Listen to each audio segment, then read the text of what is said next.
Live from a NASCAR bunker in Kyle's parents' basement, it's Turn the Radio Off with Mike Parsons and Kyle Bauer.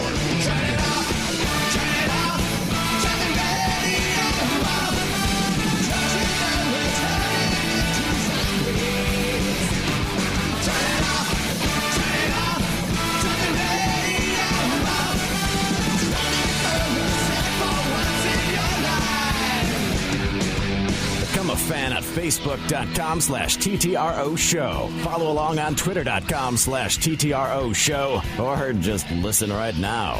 It's Turn the Radio Off. Well, rough weekend, huh?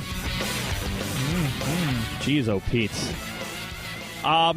It all started Friday night, and I'm still wondering if these two incidents were related. They don't seem to be related, but it's also an odd coincidence that they both happened in Orlando, within 3 to 4 miles of each other. Of course, Friday overnight, a somewhat well-known singer who rose to prominence on YouTube and on The Voice, young woman by the name Christine Grimmie, was shot at a meet and greet. I mean, the guy just walked up to her and pulled out a gun and shot her in front of her fans. That gunman was tackled by Grimmie's brother, and he killed himself. And then, of course, 49 dead, 53 injured at Pulse nightclub, the gay nightclub in Orlando, Florida, just hours after. And like I said, right down the road. And my first thought was, I wonder if these two are related, but it doesn't seem to be. And then, Kyle, I don't know, on Monday night in Paris, have you heard about this? There is a guy who went up to two police officers. He killed them. Not only did he kill them, he broadcasted it on Facebook Live. Wait, what city was this again? Paris, France. Jeez. And we probably didn't hear much about it because we're still talking about Orlando and it's closer to home. But yeah, Paris is another city in the past 15 months. Yeah. Or so, a little bit more than that is really since the Charlie Hebdo thing. So a little bit more than that, but it has just has been turned upside down ever since by a series of either terrorism or bizarre domestic disturbances. And Orlando, of course, had two horrific days back to back. Well, there's so many. There's so many layers to this and so many different angles, and most of them are angles that we've talked about over and over since these mass shootings began to happen with more and more frequency. But to me, the weirdest, the most odd angle to this is the cell phone angle. Like we said, the person in Paris who killed the two police officers live streamed it on Facebook Live.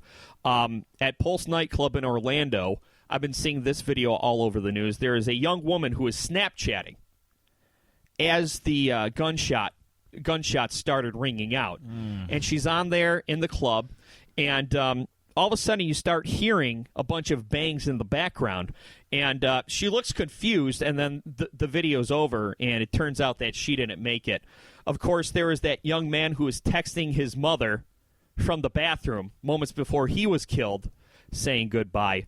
And I've been seeing this quote all over the place, and I don't know exactly where the quote was, but it was it was one of the first responders, whether it be one of the police officers or paramedics on the scene, who said that, whenever something like this happened, he always imagined it being silent, but it wasn't silent. The sounds of people's cell phones ringing, most likely their loved ones trying to get in touch with them, a phone call that will never be answered because they already passed away, filled the air. And to me, that's probably the most chilling thing that I've read or heard or seen about this whole thing. Yeah, there's one of the young men who perished in this was from Michigan. Right, and his mother was all over the news. Yeah, he was there with his fiancée, and unfortunately they were, planning to be wed soon, and unfortunately they were both murdered in this. And that is just part of all the gut-wrenching stories about this that we as Americans and of course Paris has, again, as you mentioned, is also seeing a great deal of tragedy. But I want to focus on what's going on in this country today because I feel like not that I've seen anyone do this yet, or that it may even happen, but just in case, I don't want to see anyone use anything in Paris happening as a distraction from anything that's going on here. Because someone could easily say, oh, see, well, they have gun laws in Paris, and look at what's happening over there. Sounds a lot like what happened when that one guy in West Virginia shot that reporter, doesn't it? Well, what about the gun laws over in Paris? Doesn't change a thing, does it? Yeah. Obviously, I raised my inflection to make it sound like a Twitter egg. Right, yeah. Yeah, you really painted the picture in my head. Yeah. Goatee, truck, Trump sticker on the back. Anyway, it's become all too commonplace. We know this. We've bemoaned it enough. It's exhausting. It's heartbreaking, and it's funny because I was with a large group of people on Saturday night, and they were talking about guns, of course, because of what happened on Friday night. Right, Christina Grimmie. Yeah, and they were, of course, there's a group of people saying, well, see, if everybody had a gun, if someone in that room had a gun, if there was a good guy with a gun, that girl wouldn't have been shot. Well, no. You know why? Because who the hell has the amount of time to react to prevent what would have happened to that girl? Right. No one does. And when you come into a room, get by the entrance, seal it off with an assault rifle, and start blasting people at point-blank range when they're unsuspecting, who the hell has time to, by the time you even have time to react with your good guy gun, with your good guy Glock, with your good guy CPL, by the time you can play Charles Bronson, all right, Architect Vigilante, by the time you can do that, yeah, you may save some lives, and that's a beautiful thing, and that's great, and you will be commended for that, but 10, 15, 20 people might already be dead. Well, and that in itself is too big of a problem. Sure. Well, we need to stop it. Well, Kyle, stick with me because I'm going to somewhat disagree with what you said on the front end, but I think if you listen to what I say, I think you're going to find we overall agree. Yes, Christina Grimmie, there would have been no time to react because the guy came out of the blue and shot her. Her brother taking action and tackling the assailant, I think he might have saved some lives. Now, when it comes to Pulse nightclub, this is another, to me, this is another example of both sides being somewhat right and not looking at the big picture. Yes, there are people out there saying, okay, well, if there was a good guy gun there, they could have diffused the situation. And like you said, he might have killed 20 people, but not 50 people. So that's 30 more people alive or whatever. But if it wasn't so easy for a guy who's been investigated by the FBI twice to get his hands on a rifle, and was reportedly abusive to his first wife. I'm not going to say what kind of rifle it is because I guess there's debate, but to get his hands on a firearm, then he wouldn't have been able to shoot that club up either. So there's also conflicting reports that a security guard opened fire on him too. Yeah. But the security guard had to back off because he was overpowered. There's a lot of conflicting information out there 3 days later. But here's my point, okay? Both sides are so afraid to give up a little bit of ground in their position to meet the other side and maybe come up with some solutions that nothing's going to change. We're going to talk about it. People are going to get on Facebook. They're going to post their stats. They're going to post their memes, and nothing's going to happen. Do you know why? Because the pro-gun side is so convinced that absolutely nothing needs to change in this country. The anti-gun side is so convinced that that all guns should be banned, and then there's a bunch of us in the middle that think that, okay, maybe we need to have a conversation here, and it's kind of like, Kyle, you and I are having an argument. Your side of the argument is, well, in order to live, you need to eat. And I say, no, in order to live, you need to breathe. Well, both are correct, but we're both so focused in on our point of view that we can't see the big picture and kind of make all viewpoints work together. Now, every time this happens, and I feel like I'm blue in the face saying this, I'm a big supporter of the Second Amendment. That being said, we can have conversations, and I think the conversation can start with, okay, why did a guy who's been investigated by the FBI twice, why was he able to legally purchase an assault rifle?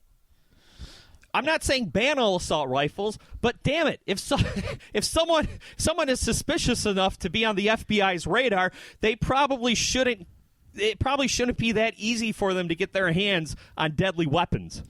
And I am saying ban all assault rifles because we just don't need to have them available to the public anymore. And if they come in on the black market, if they come in illegally through the street, well, they do. But chances are, those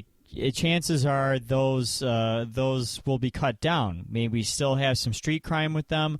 Unfortunately, yes, that's an epidemic that will continue. But maybe then we can focus more in on that than these large rashes of killings. Of course, that's still a problem in Chicago. There was just 29 people shot over the span of 2 days in Chicago. Right. And it seems like it's every weekend. It's funny because the only people who speak up about Chicago are people who are trying to deflect from another issue. Yeah, and that's not to deflect from another issue because I phrased that poorly. But gun crime in Chicago is just as valid as it is, and a lot of time it's inner city crime, it's crime in impoverished areas, and those lives, oftentimes black lives, matter as much as any others, and of course that's valid and that counts. That gun crime counts just as much. That also needs to be stopped. But what I'm saying is that if we start by looking into banning these assault weapons, unfortunately with the power that the NRA has as a lobby, I don't see that happening anytime in the near future. So I don't know. We're gridlocked. I don't know where it goes from here. Well, I'm fine with rifles for hunting. I'm fine with 9mm. I'm fine with Glocks, handguns for protection in the home. I'm fine with that. I am, but I'm not fine with high-powered weapons. I'm not fine with Uzis. I'm not fine with AK-47s. I'm not fine with automatic machine guns. Anything that has assault power that was meant for warfare, I'm not fine with that being in the hands of people who should have been screened out mentally deficient people with mental illness. That's not to stigmatize them. First, they should receive help instead of being able to go out and buy military-grade weapons that they can go and kill people with. Target gay people and hate and discrimination. Target Latino people and hate and discrimination and kill them for being gay, kill them for being Latino, kill them for being different. And another argument that's being had where everyone's disagreeing but they're all kind of right is the three-way argument here where people are saying, oh, well, this isn't about gun control. It's about radical Islam. No, it's not about radical Islam. It's about lax gun control. Well, no, it's not about either one of those. It's about homophobia. It's about all three. When you boil it down, you had a guy who saw himself as a radical Islamic extremist, who got his hands on deadly weapons way too easily to carry out a hate crime against homosexuals. So, again, another argument where people are focusing in on their microscope on their point of view, when really the big picture is that it was three sides of the same deadly triangle. And maybe I shouldn't say kill them because they were different. From what it sounds like, he possibly himself could have been gay. Right. A self-loathing gay man, yes. Yeah, a self-loathing gay man who couldn't come to terms with who he was. Right. Which, if he was radicalized, I guess you could see why he was I don't even know if he was radicalized. Here's what and this is me piecing together from what it sounds like. The media is pushing the narrative really hard that he was radicalized. Why? Because that is the scariest sounding story. Well, no, he called 911 when he was doing it, and he was shouting out ISIS and. Well, yeah, but Mike, anyone could do that. Anyone could. A white dude from fucking Kentucky could easily do that. Right, but no the evidence history that goes to right, but the evidence is pointing that way, and I think before we get into this argument, I think you should know that I feel most people know the difference between quote unquote radical Islamists and regular Muslims, much like most people understand the difference between Christians and the Westboro Baptist Church. Well, but there's also substantial evidence that he had visited this club. He was on a gay dating app. Right. Yeah, and I think that it sounds to me like he may have, in a moment of deflection, he decided to go out in a blaze of glory and maybe thought he could deflect it and right. Thought that it would sound better if he went out really snapping and saying he was going out with ISIS. Maybe, but I mean right now better than sounding like, oh hey, I'm actually out of the closet and I hate myself. I don't know. Well, I don't think it's wrong to recognize religious extremism as long as you recognize that that's not representative of the majority of people who practice that religion. I agree. I just think that we need to weigh out and find more confirmation that he had more ties or he had more declarations to ISIS. Well, before, because the media really and all the standard bearers and CNN and all that and Fox News really want this to be ISIS. They want this to be ISIS. They want nothing more than ISIS to attack us. But they would love ISIS. But see, Kyle, it sounds like they would love. It sounds like you're trying really hard to explain that away when the facts that what we've been shown, ISIS hasn't claimed any direct connection with him, but it has been confirmed that he at least was a follower of their belief system. Yeah. Right, exactly. But it's not like he was directly in the network. Right, but he still harbored, those hateful, violent feelings.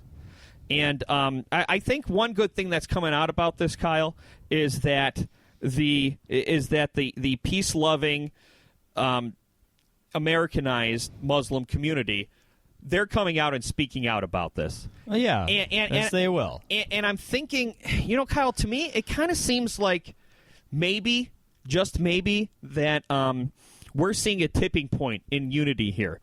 Because you're seeing a lot of people who have been anti-homosexual rights kind of seeing the light and realizing that this has been a terrible tragedy against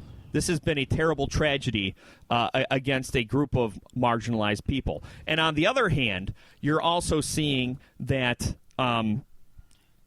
people of all religions are sort of coming out and acknowledging now that Muslim doesn't necessarily mean terrorists. Yeah. There are terrorists who are Muslims, but that doesn't mean that even a small minority of Muslims are terrorists. And I think also the preaching against homosexuals and it needs to stop.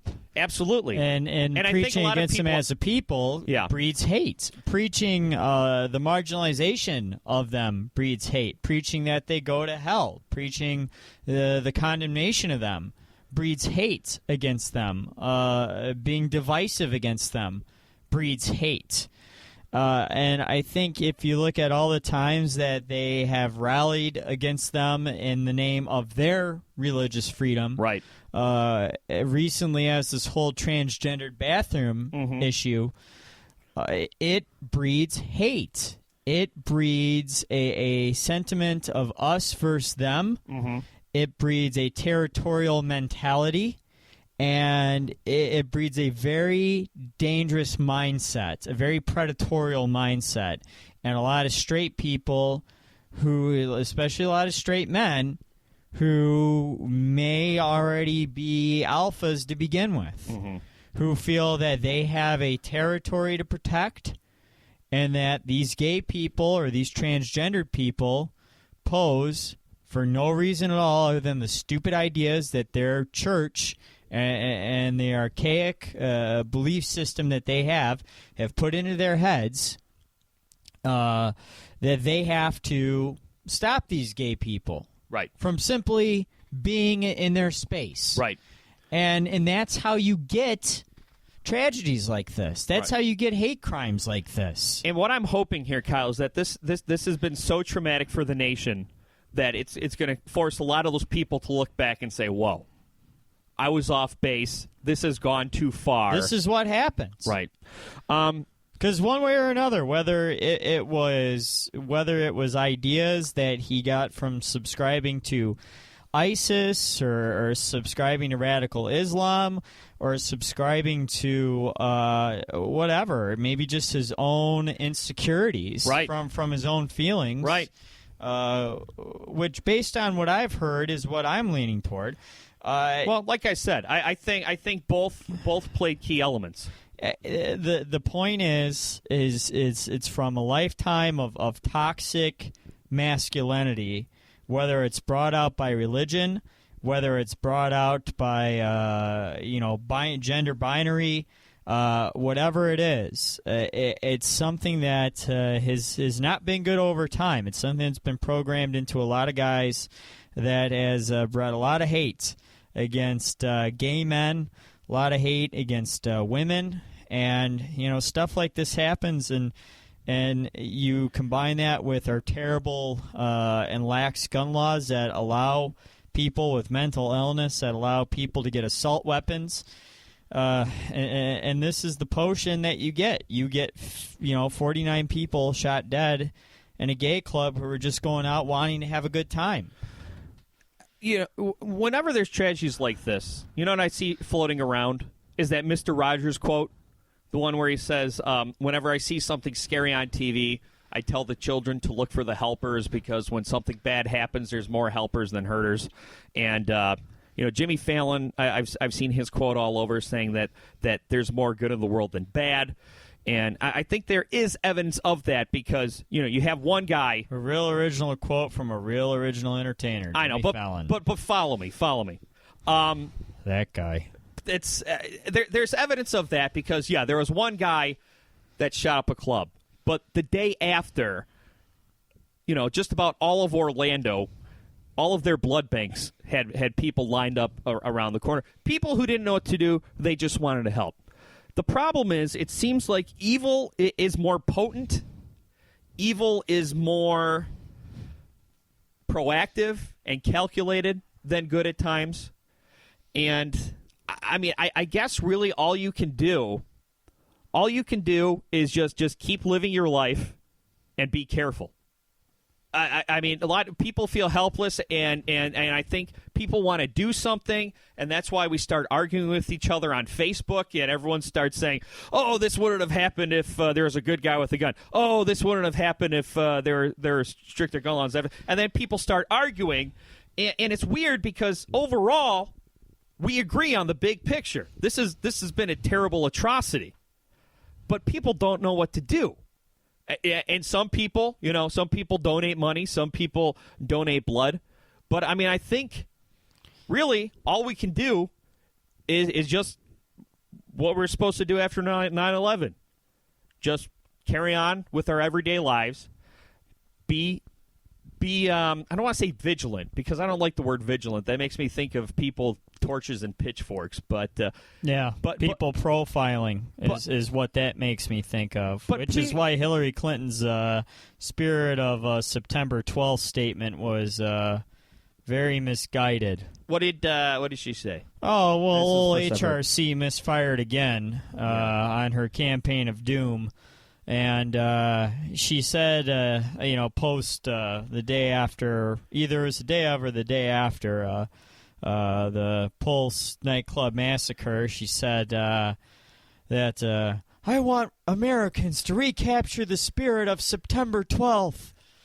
Or, excuse me, I want Americans...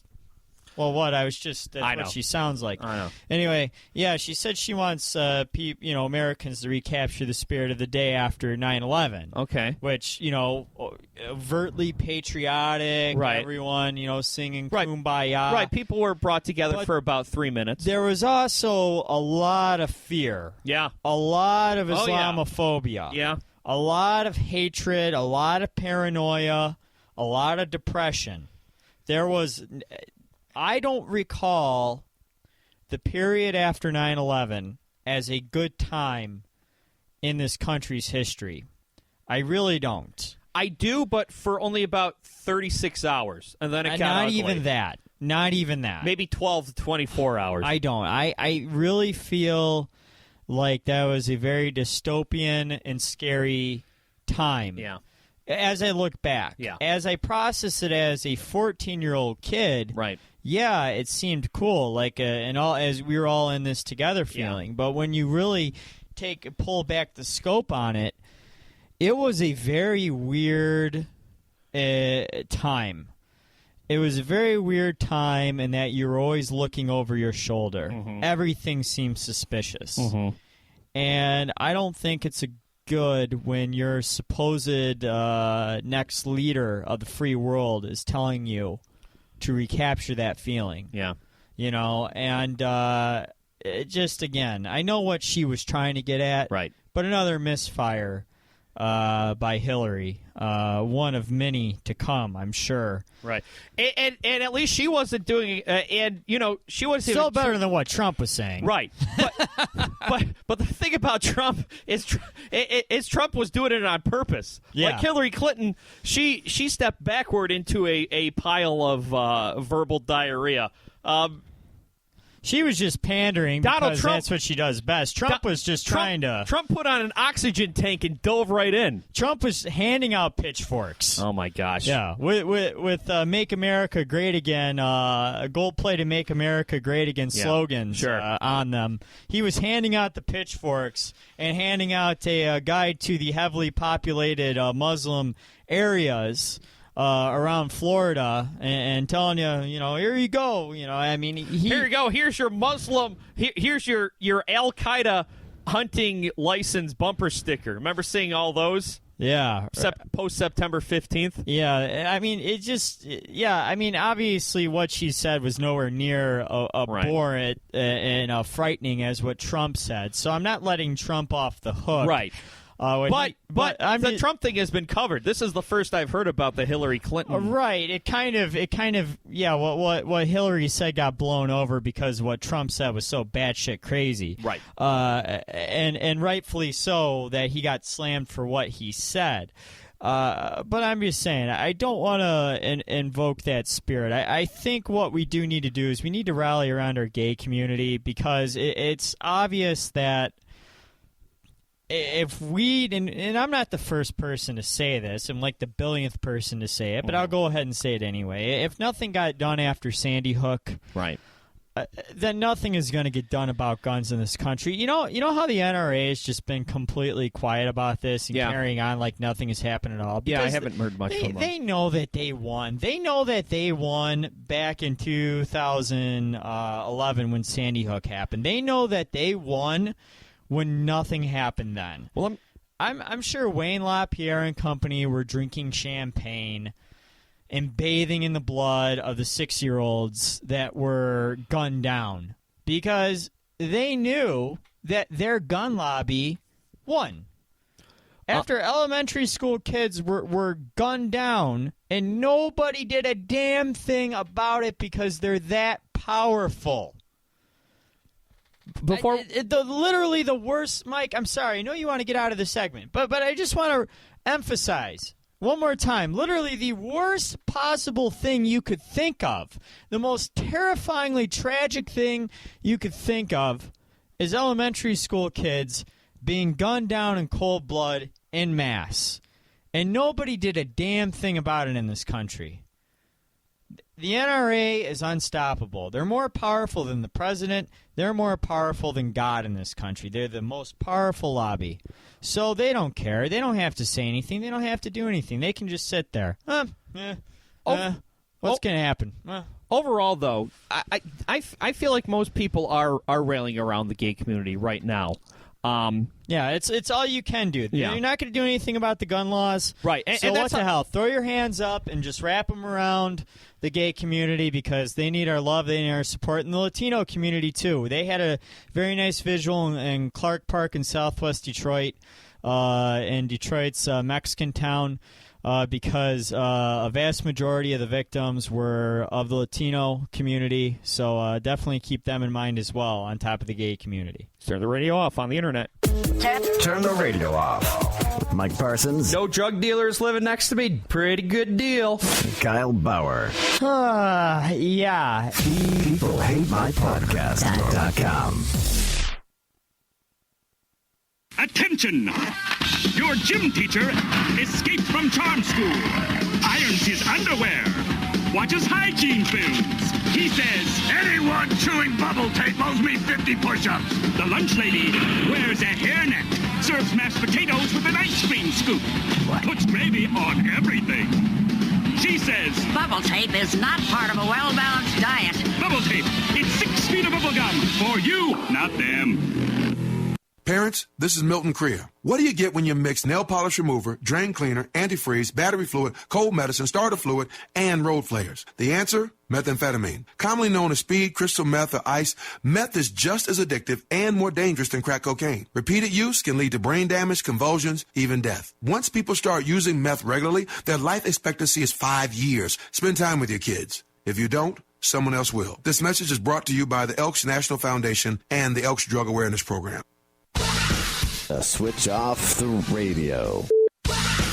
Turn off the radio. Shut down your radio system. We'll do it live! What? I'll write it and we'll do it live! Turn the radio off. There you go. I'm drunk. All right, so this is a scenario, Kyle, that I see happening more and more frequently. The more the internet is around, the more Reddit is around. Because Reddit is, and Paul, who listens to us, says Reddit's one of my favorite topics. But, I mean, let's be honest. Reddit, even if you don't read Reddit, it's very influential. This is what the news cycle is that I followed, okay? 4chan. Something emerges out of the sewer and muck that is 4chan. It goes viral on Reddit.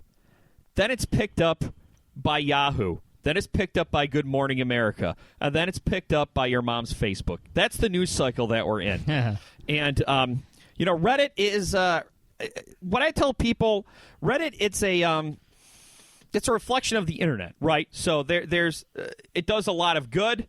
It does a lot of bad. There's a lot of great stuff going on. There's a bunch of terrible stuff going on. And there is a lot of porn on Reddit, whether it be professional or user-generated content. And I found this in the best of Reddit thread. It's from one of the other subreddits called Hold the Moan, which is a porn subreddit, and it's a cam girl, and the top comment was, "Well, found out my cousin does porn." So this guy's just cruising around Reddit, looking to relieve a little tension. And lo and behold, there's his cousin putting on a show. And then then he goes back. This is how terrible people are on Reddit. He goes, edit, thanks for the gold. Also, you buggers are relentless with roasting, and your depravity knows no bounds. Sick fucks. I don't need people disguising the link as a slow cooker recipe and replying to my cooking comments on other subreddits. I don't need people sending me links to put it in her mouth as I'm trying to post recipe advice. Y'all fuckers need Jesus. I'm not going to bang my cousin. I'm not going to call her out on it, nor do I need to keep having over 200 people keep trying to get me to watch it. I'm not going to give her details away either because she doesn't need random people spamming her. I'm taking it to my grave. I did what any man did and drank a bit of Jack Daniels and ate my feelings of disgust away at the local buffet. Also, to the guy who keeps asking me about jacking it and my dick, you care way too much about my cock. Yeah, well, and you know what? I'm sure this happens a lot. Really? I'm sure this happens a lot. Weird. What? There's a friend I know who told me he went to the buffet the other day and he ate himself into a food coma. Well, I mean, to be fair, that's what you're supposed to do at the buffet. I wonder if it's the same guy. I don't know, because when you're at a buffet, Kyle, your job is to try to make that buffet lose money on you. He goes on Reddit a lot. Yeah. But everyone, that's a lot of... Oh, no, I think it was the same guy. Have you ever seen his cousin naked? No, not Is this yet. what his cousin looks like naked? On here. Yeah, it's... She's in public. Oh, she's cute. Yeah. She's real cute. Yeah. Well, it's not cute if she's your cousin. Wait, where's she from? I think I banged her before. Probably. Yeah, well, to be honest... public like that, eh? Right there on the... Oh, she's a squirter. Is she squirting? Oh, boy. All right. Oh. You know, my mother listened to the last episode. Did she? She did. She said it was very good. I hope she doesn't listen to this one. She probably won't. She probably won't like this episode too much. But you know what? I would handle it the exact same way as this guy. I have... Not a whole lot of people, but I've stumbled across a few people I've known nude on the internet. And you know what I did? I did not say a word. Yeah. Because, I mean, here's the thing. All it's going to do, unless I felt like it was going to put their reputation, safety, or career in danger, all it's going to do is embarrass them. And make things awkward. Yeah. I mean, because we've talked about it a lot. I agree. There's no reason to do it. Right. It's just kind of something you're like, whoops, and then you move on. Right.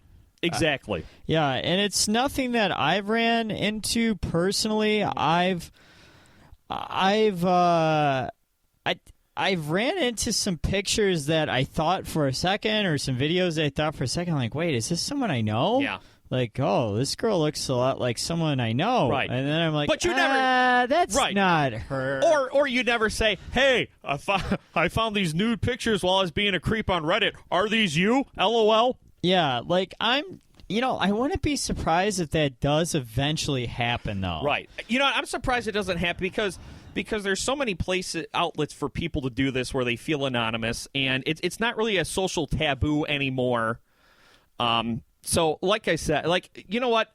I think that our kids' generation is going to be the generation that discovers nude pictures of their mom on the internet. Oh, that's going to be so uncomfortable. It will. And you know what? Which is all consequences to think about, and that's what makes me wonder if this whole grand experiment of exhibitionism is going to come crashing down. Right. Because if we're going to realize the consequences of it in the next generation and be like, what the hell were we all thinking? Well, you know what? And Fred Sloan, because there was a lot of public nudity going on in the 60s and stuff. But it just wasn't documented and archived forered. Right. And maybe that's one of the reasons why it went on, because people thought they could get away with it. Fred Slow and I on the weigh-in have had this conversation before because he's in charge of hiring people. And, if I interviewed someone for a job and they were qualified and they seemed to be dependable and knew the job, and I Googled them and I found nude pictures of them, it wouldn't be a deal breaker. You know what would be more of a deal breaker? Like finding them writing some racist stuff. That'd be more of a deal breaker than if there's a picture of their goods online. Because that's something they could take into the office. Right. Against a coworker. Right. And to me, I think that's more of a character flaw than taking new pic, because I think that people, there used to be this assumption that if there's naked pictures of you somewhere, it's bad judgment. Right. Then you're promiscuous or whatever.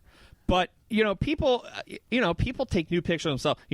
How do I look from this angle? And it goes to their iCloud or something, and then someone hacks into it. Like, this could have been a picture that was not meant for anybody. This could have been a picture meant for someone that you were in a trusting relationship. There's so many different variables. Yeah. Speaking of the Reddit, the fappening, which happened Labor Day weekend 2014. Was it Labor Day weekend? It was. Wow. Yeah, it was. Labor Day weekend 2014. It was a slow summer. That's the only reason why I remember. But, yeah, when that happened, I remember a lot of people were, including Jennifer Lawrence, who was probably the most notable celebrity. Yeah, her and Kate Upton. Yeah, those are probably the two most notable celebrities hacked. But Jennifer Lawrence turned it into like a sexual assault thing, saying that this is a form of sexual assault. Which I can buy that. These are pictures that this is my body. I didn't give you permission to view this. It's a lot different than when somebody willingly posts a new picture of themselves. Right. Up on Reddit for people to see. Right. Well, it's like sex. All right. If you consent to having sex, it's not sexual assault. Right. But if you don't, so if you consent to, if you post your own picture, you're consenting to have your nude photo out there. But if you send that to somebody and you don't consent to them posting it, then I think that is on par with sexual assault. But at the same time, in a weird way, that kind of gave people empathy to the idea that sometimes these pictures get out there, right? And that's and that's also kind of the weird dynamic that when you're looking at porn and all these tube sites. And, the amateur videos and the homemade videos are, like a pretty predominant thing on there these days. And there's something a little titillating about them because, they have that allure of being raw and being real and genuine, something you can relate to, but you do always in the back of your mind worry, do they both know that this is online? Right. That's especially a concern with the woman and more times than not with the man. Right. Because normally you assume the guy posted it. Right. More times than not. That could be sexist on our part as well. But more times than not, it's going to be the guy posting. Right. Hey guys, look, I found this picture, and I've been there before. Oh I remember one time. Dudes love to do that. Hey guys, check out this trust I'm breaching. She's got great tits. Yeah, I'm not going to name names, but one time I was in the office of a coach, and he pulls me aside with the other coaches, and he says to me, he's like, hey, look at this chick I was banging the other night. Yeah. It's just like a video of him like plowing her from behind. And I'm like, what? You know what, though? How uncomfortable is that? I don't. Like, okay. And everybody else is like, yeah. They sound like Beavis and Butthead. That's so creepy. And I'm like, am I surrounded by a bunch of dudes with erections right now? Right. Like, what's going on here? This is so strange. I can't think of anything more awkward than watching a video of someone having sex with the person in the video.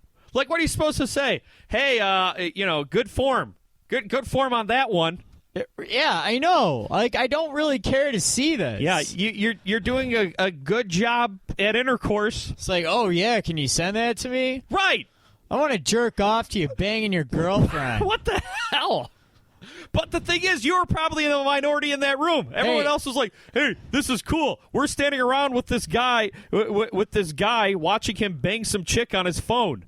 Yeah, I've traveled with a few different sports teams, and unfortunately that is one of the weirdest things I've noticed about, like, athletes when they travel together, is that they totally are weird and perverted that way. Yeah. I don't know if it's because they shower together all the time. Right. But they love to either share or watch each other or be in the same room or literally cheer each other on. Yeah, it's banging chicks. Yeah, that's odd. They do. Like okay, I mean, if I were somewhere, okay, and I walk in on my buddy having sex with a woman or a dude, if that's what he's into, I go, oh, I'm sorry, and I close the door. Yeah. I don't sit there and start cheering.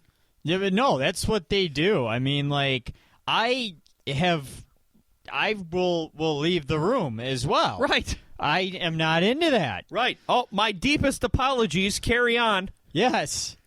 But I will say there was one time, okay, there have been a couple times I've been in this situation with my hockey team, and I have kicked my teammate out of the room, and what I thought was going to be a 10-15 minute soiree, I was pretty drunk, ended up being a 45-minute thing. Oh, I see. You're complaint bragging. That's what you do. Moral of the story, Kyle Bauer's a stallion who lasts 45 minutes. I was drunk. Those 45 minutes weren't all stallion material. No. It was more of a lot of it was, wait a minute, hold on, just give me a minute. Give me a minute. Hold on, wait. Hold on. I'm sorry. God damn it. You know what? You know what'll get this party going? You know what'll get me rock? I'm going to watch this video that my buddy sent me of him banging his girlfriend. Okay. All right. I'm going to watch this. You just do your thing. Hold on. Yeah. Meanwhile, he had this other girl that he was with, but these girls weren't staying in the same hotel as us. Yeah. So, I totally blocked him and this other girl. But, see, he got me back the following year, okay? I was asleep. Yeah. And he just started going at it? Oh, and he just started going at it when I was in bed. Was it the same bed? No, it wasn't the same bed, thankfully. But, see, I didn't know what to do. Right. You just at that point, you just pretend you're still asleep. Right. I said, and I'm, terrified. Right, as you're slowly whimpering to yourself. And I'm just here. Oh, there we go. Thank you. Yes. I'm glad you're doing it on the microphone to really paint the picture. Yeah, and I mean, it was horrifying. Yeah. And I mean, and he did last 45 minutes. Right. And it was not 40, and it was a good 45 minutes. It was a good 45. Well, I mean, it was terrifying. On one hand, you're happy for your friend, okay? Because he's very good at the coitus, okay? He's very good, as they say on Jersey Shore, at doing sex. But on the meantime, you got to get up early in the morning, and you're definitely not going to fall asleep while they're having sex. No, I just had to play dead. Right. I didn't know what to do. It was just so bad. You know what I might have done? I might have made a break for it, because if you're asleep and they're doing it, they don't care. So I might have just gone up and maybe, I don't know, gone downstairs for about a half hour or whatever and just say, bro, I'm leaving the necktie on the doorknob. When you're done, take the necktie off. That means I'm cool to go back to bed. I might have, or I could have pulled a move like I've seen other athletes I know have done, and just either joined in or I couldn't do that. I'm cheered. old-fashioned. Yeah, I'm old-fashioned too. But seriously, I know a lot of dudes will just join in. Yeah, which that I seems think rapey is weird. To me. Yeah, and yes, rapey. That is rapey to me. Or weird or rapey or just literally just watch. It's just either way. It's just so creepy. You know, Kyle, next time that happens, you call me. I'll answer that 3 a.m. phone call. Hey, Mike, I'm in a hockey tournament and some guy's having sex. What should I do? And I'll say either fall asleep or make a break for it. I'll need your advice. Yeah. What if I just break out the window? What if you just put on a speakerphone and I go, Hey, no, bad. What'd your mother say? Do you even know that girl's last name? What does she do for a living? Start yelling some Catholic shit. Right. I blocked that all out. Oh, you do? Yeah. Okay. Well, see, that's the problem. Do you know this young lady's major? What's she studying in school? Well, I mean... That would probably be the best route. I was hoping that you would go with some good old-fashioned Catholic shame, though. But if you can't remember Our Father who art in heaven. Should I just start doing the Our Father? Anything to say to kids? Well, here's the thing. I don't want to C-block the guy. I just, Just have a little consideration. Yeah. Do you think they would have done it if you were awake?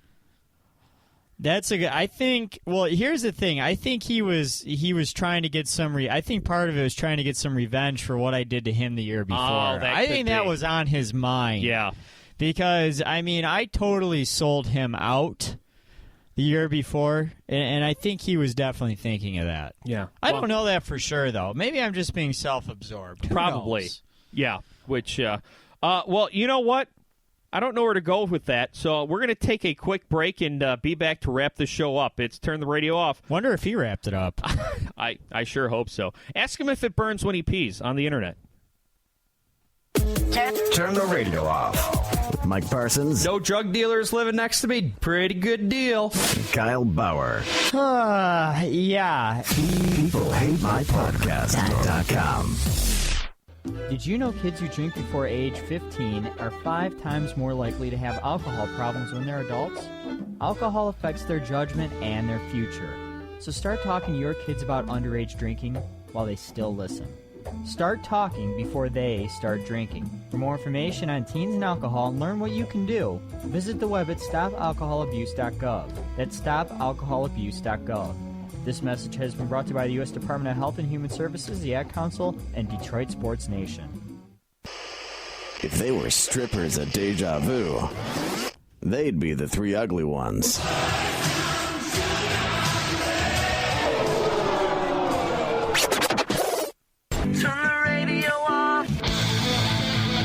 You know, I feel like we needed that after the somber tone that we took to start the show. The somber tone that this show has taken since, as you often cite, Kyle, since the whole Trayvon Martin thing. And unfortunately. And in that first segment, you referenced Hillary Clinton, the now presumptive Democratic nominee for president. And it's starting to look like it's becoming more and more of an inevitability that we're going to have a Trump versus Clinton general election. Now, you got Bernie supporters out there still, throwing out theories, but it's over. It's long been over, no matter what U.S. Uncut or right. Medium or I don't know, all these other crackpot websites that have served creepily as Bernie propaganda rags say. There is no way that Bernie Sanders can win. No. But at the same time as they say that, I have not appreciated websites like 538 or Slate either that have really served as Hillary propaganda rags. I would just like some good old-fashioned... straight down the news reporting? Yes, objective journalism coverage. And the problem is that with all the leftism and the media, which, I admit that there is... Sure. I still don't like seeing... tweets like Christine Laskowski, who is a writer for 538, tweeting out, "Happy Hilliversary!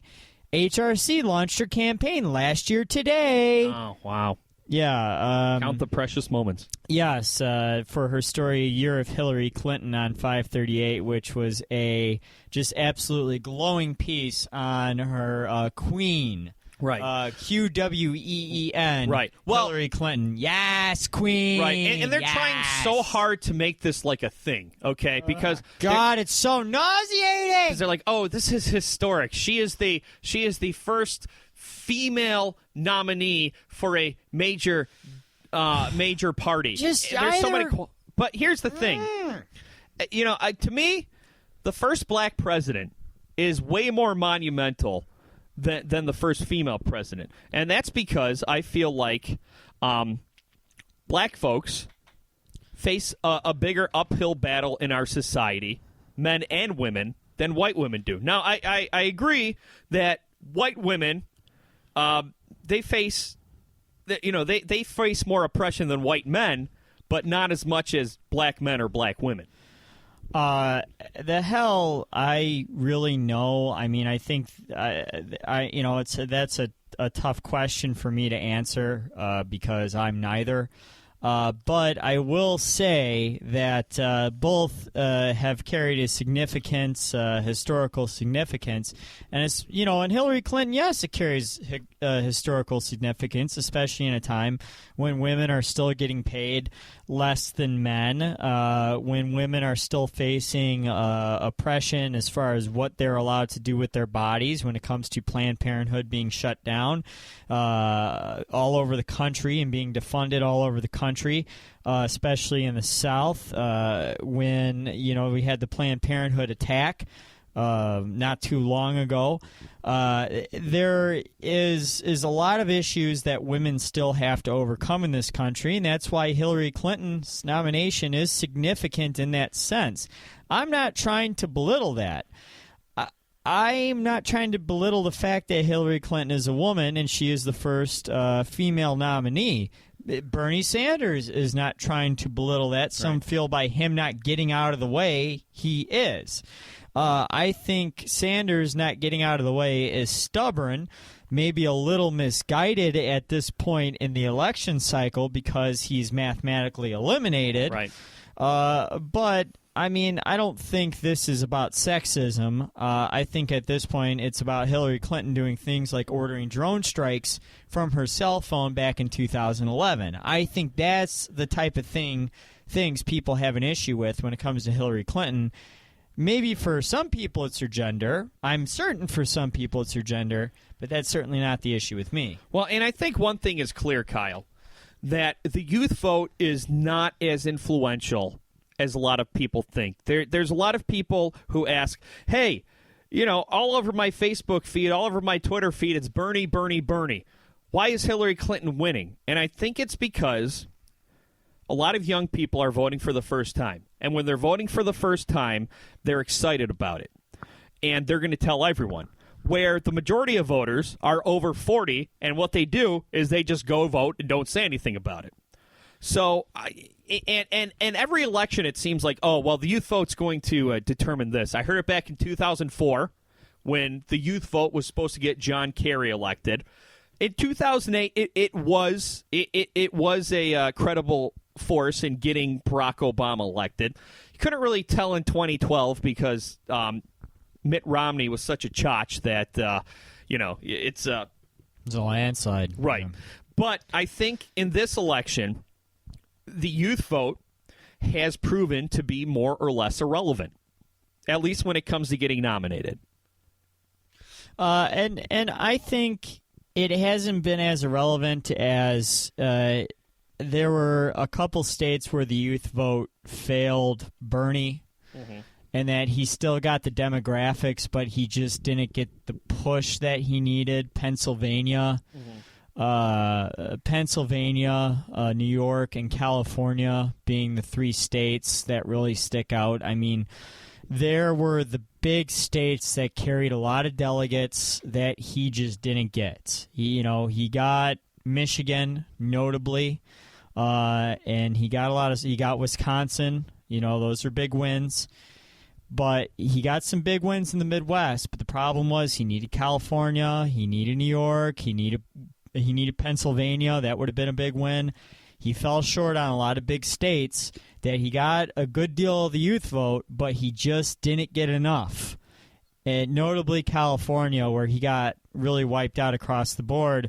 Although, according to U.S. Uncut, they're still counting the votes. Right. So don't give up hope yet. Right, that's what I'm saying. How can a website just blatantly lie to people and make shit up? Because Jesus Christ. And then I have to see this shit on my timeline. Would you people give it up? I love this jaded Bauer who hates both the liberals and the conservatives. Sanders did a great job of getting people woke and stirring up the system, and I love him for it. God bless him, but it's over, people. And so is the show. We got to go. We're running out of time. Thanks for listening, Paul. Bye.